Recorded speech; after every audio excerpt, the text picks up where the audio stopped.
everybody. Welcome to Racing Team.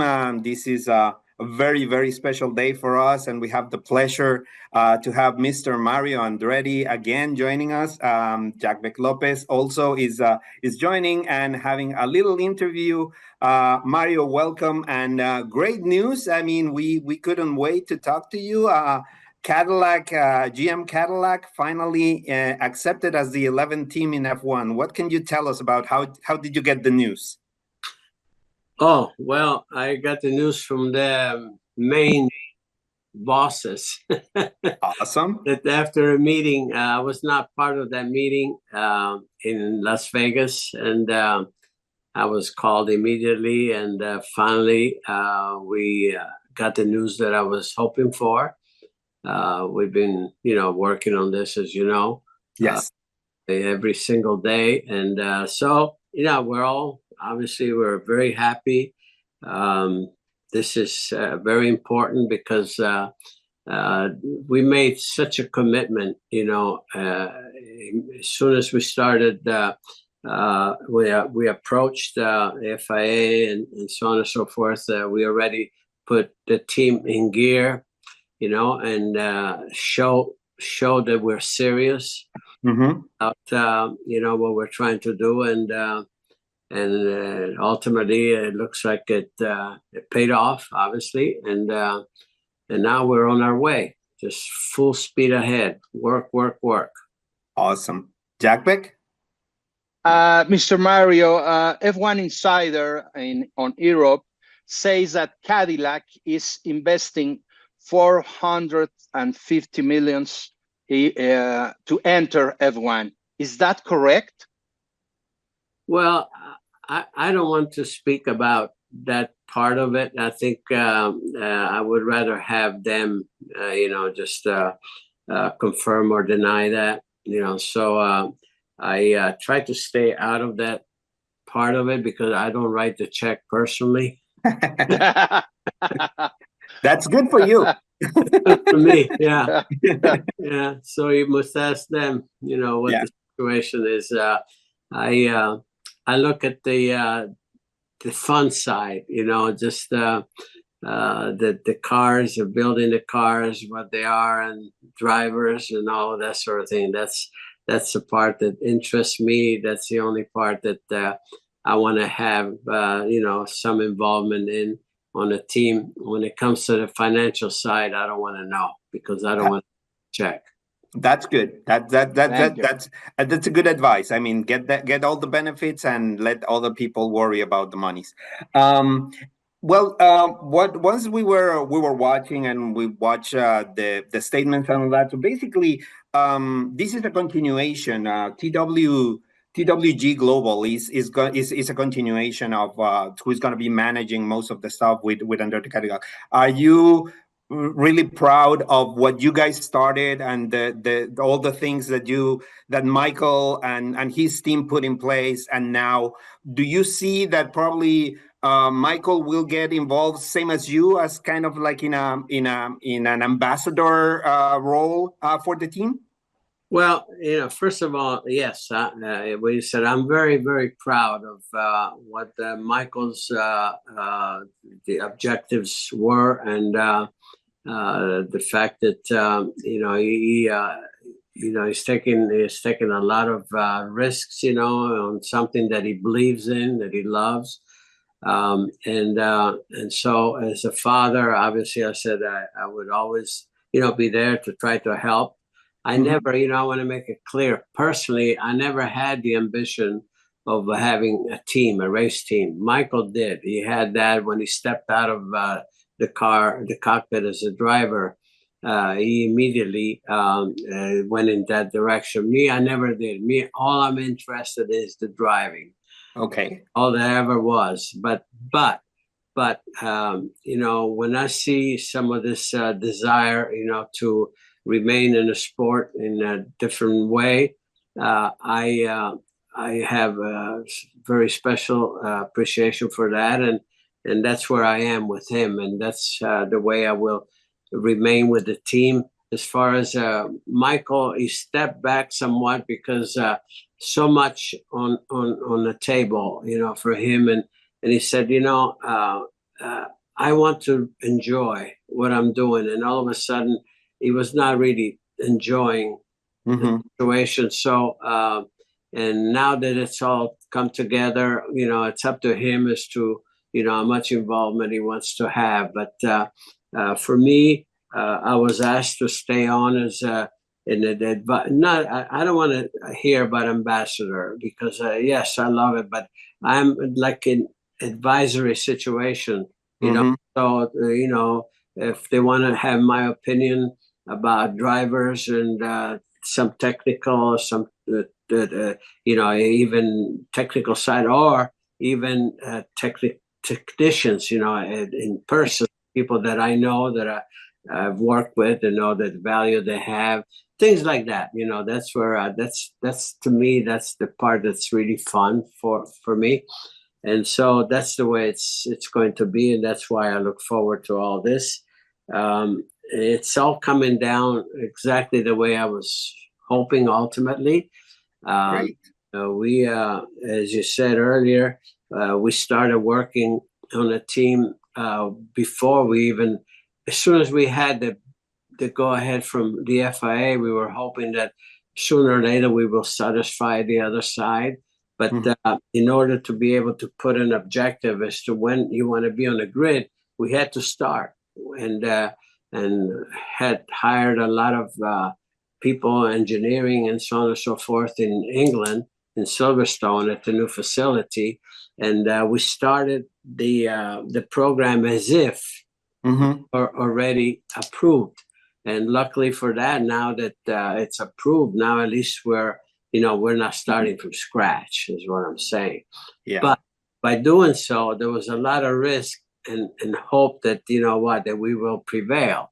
So that's why when we finally it's all go ahead, then now it's a big weight off of the shoulder, Yeah. Correct. Now yeah, and everything that we did now, it makes sense all of a sudden. Yeah, a big sigh of relief now that everything has come in place. No, absolutely. And before Jagbek does the next question, I'm really happy to hear that you're looking forward to that role. I believe your contribution to the team will be invaluable, especially in those aspects. I mean, I like that. As a fan, more than just an ambassador role, you cutting a ribbon or taking pictures, you as an advisor providing all that knowledge and all that, I mean, is impressive. So congratulations. As a fan, really looking forward to it. Jagbek? Absolutely. I agree with my Carlos, my dear friend. Mr. Andretti, as you know, as an advisor, would Mario like to see talented IndyCar drivers like Pato O'Ward or Kyle Kirkwood considered in such a big project? Yes, indeed. Obviously, the objective is to have at least, one American driver. And I know that Pato is American, half and half. But Michael's team in IndyCar, as you said, they have Kyle Kirkwood, and Colton Herta. Correct. Colton was, has initially been the favorite for this potential position, but we still have one more season to build up, and before we are on the grid, but the objective still remains that you'd like to have one American driver and one experienced driver alongside. So more experience, I should say. I think that would be the makeup that makes most sense. We keep these options open. You don't want to lock yourself in on a situation beforehand. You just got to see what's available. And the driver pool, there's always a lot of movement. You could see, and then you see what you can choose from as far as the experience side. Yeah. So that would be it would be fun to evaluate the situation when it comes to time to really make a commitment. That's awesome. That's awesome. Really, really, really cool. Also, I mean, as an Italian American, I think, I mean, originally the project was discussed with Renault. Now that Renault is not going to make their own powertrains, now Ferrari is mentioned, but also the North American presence in Formula One. Now we have Haas, we have Ford involvement with Red Bull in powertrains, and now the Cadillac, GM Cadillac stuff. So as an American, how do you feel of this North American presence, you know, coming back to Formula One? I mean, for the longest time, only Ford was the presence, and now you have more of that. How do you feel about it? I love that. I think that's wonderful, especially you know, with the increased interest in Formula One in America like never before, and having 3 races here like no other country is obviously having that. We're the only one on the planet, and to cultivate that part, to have a national pride, you know, in the involvement of a very international series like Formula One. I think it all works. It all works. And let's face it, when it comes to General Motors or you know, the Cadillac brand, this is a historic moment. Yes. You know, it never happened before, and to be able to do it with them is to me, you could not ask for anything more right now. So all of this plays really very well, you know, for the future. The commitment that has been established, you know, for the future. So I think we have a lot to look forward to. Good things. Very good. Jack Beck? As a team that is currently not on the grid, Cadillac are not subject to the regulations that currently limit the other teams in development today. Is this an advantage for Cadillac at the moment, Mr. Andretti? Well, I hope so. Because, yeah, I mean, it's no secret that we have started on that project before, and then obviously we didn't have to comply with the current, you know, with the rule once you're in the show. So I think it was well known that, and we took advantage of that. And again, like I said, it was part of the risk that we took, even by having that investment before we were guaranteed, you know, to be part of it. So it was all a matter of believing in ourselves and hoping, you know, that the reason will prevail ultimately. And so we couldn't be happier at the moment where we stand, and you know, continue working. There's a lot of work to do ahead, but we have already something, you know, in our basket, if you will. Absolutely, absolutely. Well, we know that the time is a little bit limited, but we wanted to make one last question, Mr. Andretti. So, with the presence of Cadillac in several of the other categories, right? I mean, they have been in the WEC, being very successful and all that. Now, the investment of a new powertrain and all that shows the commitment that they have for the future. So, how do you see this project developing? I mean, what is the aim for the long term? We know, you know, in the beginning it's going to be a collaboration with Ferrari, maybe Honda, who knows? But in the future, how do you see these as a project consolidating in the future? Well, first of all, I have no doubt about the technical ability of Cadillac as a company with their technical, you know, knowledge they have, and the people they have involved, and the thing that I have seen and very, very proud and happy to see is so much excitement on that side. Mm-hmm. There's a lot, and they all know that you know, it's a big job in front of them, but you know what? They're all cannot hardly wait, you know, to really dive into it properly. So I have confidence personally, you know, that you know, some of this challenge will be met properly, giving themselves enough time, and they're not promising to be on the grid, before 2028. And but they will be, once they come on the grid, they will be ready. And we feel, very good about that. So that's all we can expect. But the ingredients are there, Carlos. And that's the best thing that you could go for. Absolutely. No, I mean, and again, I'm really happy to hear, because fortunately, this is not a 1-year thing. This is a long term. I mean, and you having that perspective and giving it to people, because people normally says, oh, they're going to arrive and they're going to start winning tomorrow. No, it's not going to happen that way.